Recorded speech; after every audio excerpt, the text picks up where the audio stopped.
mental and physical health indicates otherwise. Why do we allow a capitalist company to decide what and how we live, what we eat, what we use? Why do we say the meat lobby is so powerful, the milk lobby is so powerful? We are 100 times more powerful. The point is, we get scared of things that don't exist. Why do we allow governments at every level to do nothing when the signs of global warming are all around us? Why do we allow governments to listen to pesticide companies rather than cancer patients? Why do we allow governments to ban e-cigarettes on the grounds that 500 people a year die from them when normal cigarettes kill 500 people per second? Why is meat eating normal? Why are 80% of all forests dying? Because they're infested with animals that are grown for meat. Why are people who oppose tree cutting regarded as anti-development when the development is simply a hotel or some other useless capitalist structure? Why are animals regarded as commodities when clearly every single scientist has proven them as sentient as human beings? Vegans need to be humble and yet be radical to think their way through these issues before it is too late.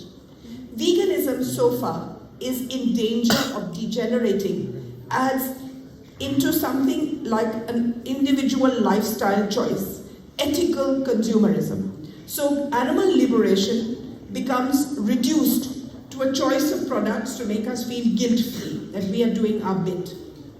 But if we do not change and make veganism encompass much more than just simply switching shoes or switching what we have for lunch, you will not win this battle. Veganism has increased by huge leaps and bounds all over. You go to London and you will see that within the last 5 years, every single supermarket has a huge section for vegans. But at the same time, has it reduced meat eating? It has not. Today, the largest amount of meat is being sold today as has ever been in all the centuries. So have we made a difference in that? We haven't. Because we haven't thought our way into a new disruptive movement. We have simply become an ethical consumer movement. And this is what we need to get out of. What is meat doing to you? A few days ago, I read the saddest thing, something that brought tears to my eyes. I read that the dugong had become extinct. The dugong was in China, and it's on the straits, the pork straits, the straits between Sri Lanka and India. And it's a huge, beautiful, gentle creature, the vegetarian of the sea world. And when the baby is born, it's held like this by the dugong, leading to the stories of mermaids. Huge, sad, it's the sea cow. And now the sea cow is extinct.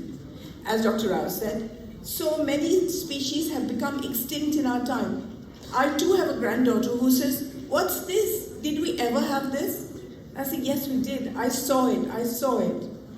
And she will never see the dugong now. She will probably not see giraffes. In India, the camels are being exported at the rate of, there's one gang that has so far killed 25 lakh camels by taking them out 16 at a time in trucks and taking them to Bangladesh. And now there are less than 20,000 camels left and they are in danger of extinction. Will my granddaughter see a camel? Probably not. But what is meat doing to you? It's not just dugongs and camels. It's about forests. We have inauspicious rain. This is the country of the monsoon. We have Indra Bhagwan as our main god. We know the big three of Shiv, Vishnu, and Brahma. Why do we have Indra as our main? Because we are monsoon dependent. But the monsoon now comes later, it comes when it feels like, it comes in places when it wants to come. Most of India now is either under flood or under drought, including my own constituency. And we don't know what to do. This has been created by meat. This has been created by anybody who eats meat, eats the forest, eats the rain, eats my life, eats the farmer. Do you think, when it's about water, have you ever seen those Hyderabad women who land up at 3 in the morning with plastic pots on their head, and they have never slept through till 8 in the morning in a decent fashion? Why? Because they get up at 3 to fill their pots with water, because water is so scarce. Already our states in India fight over water. Karnataka fights with Tamil Nadu, Punjab fights with Haryana, fights with Delhi. Are we good? Are we living in a world where we do not notice this, what a hell we've made, where water is concerned? Every bit of water is polluted. Even if we do share water, now you have to put it in bottles, you have to do all sorts of things to make it even drinkable. Why? It's the meat industry. What have we done with land? In Madhya Pradesh, the most beautiful state, the middle of India, we cut down all the forests to grow soybean. What have we done with soybean? Not converted into vegan food. We send it abroad. Every 7th kilo of meat eaten in Europe is eaten with Indian soybean. What did this result in? It resulted in mad cow disease. What is mad Creutzfeldt-Jakob syndrome? Which is, when we were exporting soybean, somebody came up with the bright idea that it's going by ship, so it needs to be in blocks so that you can export more. So how to put it into blocks? Let us join it together with blood. So blood was used as glue. Where did the blood come from? The blood came from the slaughterhouses. What happened? The soybean went, it was fed to cows who were eating their own kin. It was cannibalism. What is mad cow disease? When an animal becomes a cannibal. Because nobody can separate the blood from the soybean. So it was being eaten, and as a result, cows started staggering and falling with mad cow disease. People who had eaten those cows died. We still are under threat from Creutzfeldt-Jakob syndrome because the same thing is happening. So what is meat doing to us? Even methane. We in India, China, Brazil, we are the largest manufacturers of everything. We are the largest consumers of everything. Therefore, we dictate political policy. Believe it or not. It is not America, it is not England, it is us. And we have chosen to keep blaming the West for CO2. Oh, CO2 has destroyed the world. CO2 has destroyed the world. In actual fact, CO2 has contributed majorly towards climate change, but even more than CO2, it has been methane. And methane is produced in 3 ways. Through animals which are grown for food, through coal, and through rice. Now, there's nothing we can do about rice. There's nothing we can do about coal until we switch finally to solar, or, God forbid, to nuclear. But animals, they're the largest contributors of methane. A cow emits 600 liters, or whatever the equivalent is, I don't even know what the thing of gases is, into the atmosphere every day. So what are the scientists working on? Not to remove methane or not to eat cows, but to modify cows so that they produce less methane. Is that where we want our science to go? So methane is 24 times more potent than carbon dioxide in creating heat in the atmosphere. But the difference between methane and carbon dioxide is that if today I stop every activity on the planet, we all lie down and die, we stop breathing, we stop building things, we don't eat anymore, we don't do anything, even then carbon dioxide will reduce by 1% in 100 years. But if we stop eating animals, methane will disappear in 4 years. In 4 years, you will have your climate back. The way it used to be, the way it is needed to grow decent food to keep our people well fed. This is what animals are doing to us. And this is what we have to work against. What about the diseases that meat spreads? From cancer, from acne, to cancer, to arthritis, to diabetes. I mean, today, who rules the world? Who runs the world? It's not politicians, it's pharmaceutical companies. It's how strange that we should be dictated to by huge super organizations that sell medicines for diseases that we should not have got to begin with. Now, the point is that what do? We are sitting here. This is the birth of a new thought. Let this not continue to be a new thought, and that to a self-congratulatory thought forever. Let's look at what we can do. I would suggest, and I was suggesting to the president of World Vegetarian, you'll have to forgive me, World Vegetarian Vegan Organization, I was suggesting to the doctor that if we can make Nepal, now the ministers here and the tourism, Nepal has to reinvent itself after COVID, as every country has, because tourism has become scared. The first thing you do is ask for COVID checks, ask for masks. Countries don't want to let you in. You have to have vaccinations. It's a different ball game now, and it's going to get worse. COVID will never go away, and after COVID, we'll probably get something else coming out of Wuhan and similar places. So what do? We'll have to reinvent ourselves. Let us take the example of Berlin. Berlin is hardcore Germany, which is known for beer and meat. It has reinvented itself as the vegan capital of Europe, and its tourism has gone up massively by people who simply want to go there to eat well, eat vegan, to be in a gentler society. Why doesn't Nepal try to reinvent itself as the vegan capital of Asia? It is possible to do it. It is small enough. I see that you are capable of the most extraordinary organization. You have every other gift. You have the mountains, you have the religion, you have the people, you have the dances, you have everything. You have good food, you have everything. You have a multicultural society which lives harmoniously. Why not add this? But for that, what do we have to do? It requires government intervention at a taxation level. Suppose we were to say that all meat imported from outside gets a higher tax, and all other things that are imported, mock meat, mock milk, clean meat, these get much lower taxes. You would be helping to, if you made banks give an impetus to people who wanted to start vegan industries.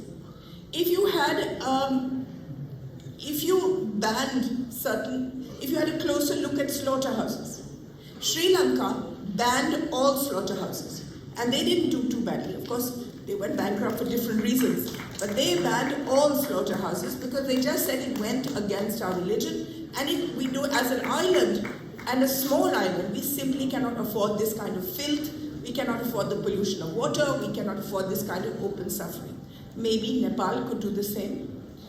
You could give an impetus to all vegan industries to taxation. Now, these are some things. One of the things that I would suggest, and this is a bit controversial, but it's been on my mind since 2014, is stopping the Gadimai festival. Firstly, it's not a festival. It's the Gadimai massacre. This is the largest massacre of animals on the planet for animal sacrifice. We don't know what animal sacrifice, since Gadimai is not an important religious place at all. In fact, it's ignored for 5 years, and then all of a sudden, 4 lakh animals are brought across the border from India and then killed. For no reason. Cows, buffaloes, goats, birds, you name it. Now, over the years, as Nepal itself and the politicians of Nepal have become aware of this, it has become less and less. But from 4 lakh, in 2019, it went down to 20,000, which is just 20,000 too much. Now, the Supreme Court of Nepal has banned this. The Supreme Court of India has banned this. The politicians here are extremely aware of that this is not good. It gets the worst publicity in the world. In fact, large numbers of people don't want to come because of this. So you need to look at Gadimai. It's a simple thing. It is run by a private group of private investors. It is not religious people. And the bones and the blood and the leather are sold to China. Perhaps you could think in terms of taking over the committee. Because that is what you could legally do, and that is what your Supreme Court also suggested. If you were to do that and turn it into a flower festival, or an elephant festival, you would attract huge numbers of people. I'd be the first to come, I promise. The next, so if you could, now I'm going to just talk about 2-3 other things. One is, in India, one of the reasons why meat and milk production don't go down is because our doctors are not taught the value of diet in their studies, right? So they learn nothing, but there's a GIGO principle that applies to everything. Garbage in, garbage out. So this body, if you put in garbage, you will get garbage, you will get disease. So they are at they're not even at the supply side, they are at the treating side. So for them it is lucrative to have a body full of rubbish. But if we could if we could teach them diet in medical colleges, because the same thing applies to Nepal, the same thing applies to America. Is it a deliberate thing that we withhold doctors from learning what milk does to you, what meat does to you, what pesticide food does to you? Is it deliberate? Because if they were to learn diet, then all our problems would be solved, because people trust doctors. But doctors, as of now, get the same information that I get. And who do they get it from? They get it from their mothers, their grandmothers, their next door neighbors. So somebody goes and says, doctor, I have an ulcer. So they'll say, drink cold milk. Why? Because their mother told them. But cold milk, the operative word is cold, because cold numbs the stomach. But the moment milk goes in, wo phat jata hai. It becomes acidic and it creates a bigger hole. So you will die if you keep drinking cold milk for an ulcer. If you go to hospital, what do they give you? They give you chicken soup. Now go to a laboratory. Go to a laboratory and see that when they are creating bacteria or viruses or whatever they are creating, which is they need to multiply, what do they do it? They do it in chicken soup. Chicken soup is the basis of every petri dish that creates bacteria. So I go into hospital, I'm already sick, and then I'm given chicken soup to increase the amount of bacteria in my stomach or in my body. How weird is that? But that's because doctors don't know. So if we were to teach doctors, it would help the vegan movement a lot. Maybe we could have the vegan group here could ask every restaurant to carry a couple of vegan dishes on every menu and then give them awards at the end of the year on the best vegan menus. That would be the quickest way also to turn this into the vegan capital. That is how Berlin started. The last thing I'm going to say is something that you should know about, and that is clean meat. Now, we have been trying for centuries, at least I've been trying for centuries, to turn people vegetarian, vegan. It doesn't work. Some people become it. It's an evolutionary process. The smarter you are, the more evolved you are, the quicker you become vegetarian and vegan. But there is another way to do this. The other way to do this is to accept that meat eaters eat meat and then to leave them eating clean meat. What are we objecting to? We are objecting to animals destroying our lives. We destroy theirs. As I keep saying, first you eat a cow and then the cow eats you. Because we destroy their lives with viciousness, and then they come back as disease, as forests, as rain, as climate change, as everything. So why not create meat? Now what is the history to this? In 2013, PETA announced a world competition saying that anybody who could produce a hamburger by cellular multiplication rather than by using animals would get $1 million. People all over the world were interested in the $1 million, to be quite frank. So they all started doing this. And I personally visited in Europe 2 or 3 amazing scientific laboratories where they were looking at this. The Netherlands jumped in with both feet, both hands, and started promoting scientists to win the competition. And ultimately, the scientists from The Hague won it by producing a hamburger with cellularly multiplied meat. That means you simply take one cell of meat and you keep multiplying it in a petri dish till it becomes a sludge, and then you put spices into it and it becomes the meat you want. Whether chicken, whether turkey, whether duck. After all meat tastes bad unless you hide it with spices, unless you cook it 100 times. So they did the same, and he won the $1 million. But by then, 36 companies all over had started experimenting. And I'm really proud to say that in most of these companies, somewhere at the top level, there were always Indians. Now, these companies have reached a point of breakthrough. Singapore is already selling what is known as clean meat. It is real meat. It is real meat, and this is the only way you can become vegan and yet not vegan. Where you can change the world without waiting for everybody to evolve spiritually, morally, ethically, and scientifically. This is by letting meat eaters eat meat, but by creating meat without animals.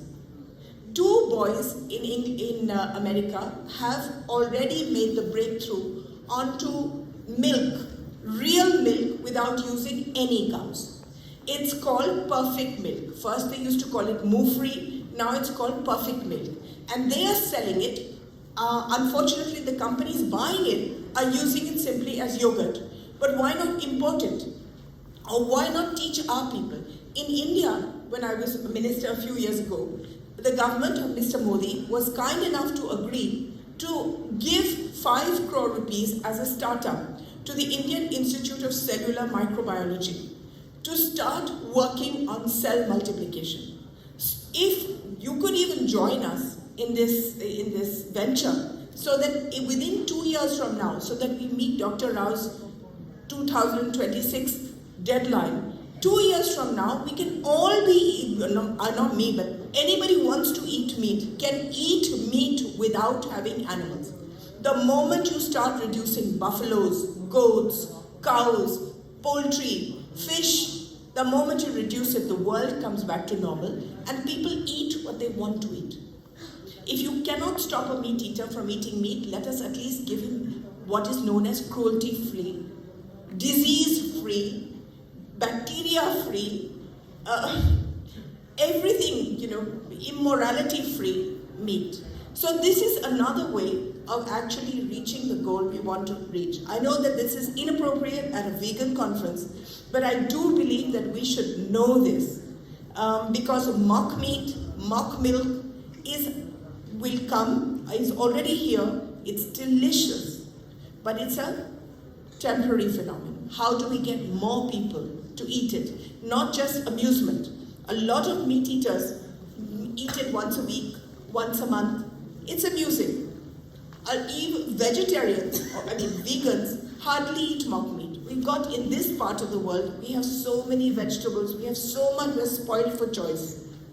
We have a goddess in India called Shakambari, and once a year we offer her 63 kinds of vegetables. So we really have enough. We don't have to go to mock meat. But should clean meat come in, we will be able to change the world faster. Thank you. I'm very happy the minister's here, and I'm told that he and his team have supported this a great deal. It would be wonderful if the next time I come, we are the vegan capital of Asia.